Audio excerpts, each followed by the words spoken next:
Pagadian City, Zamboanga del Sur pa rin, nakakulong ngayon ang isang lalaki matapos nitong saksakin at gilitan ang kanyang sariling ina.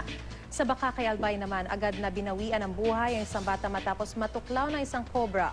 May news to go si Micaela Papa.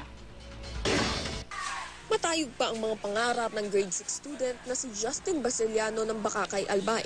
Pero sa isang tuklaw lang ng ahas, maagang nawakasan ang kanyang buhay. Pauwi na raw sana ang biktima mula sa paaralan nang makagat ito ng isang cobra sa paa. Mabilis kumalat ang venom sa katawan kaya binawian rin ito ng buhay sa ospital.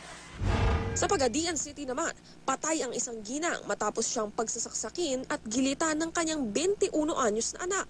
Naliligo sa sariling dugo ang ginang ng matagpuan ng mga otoridad.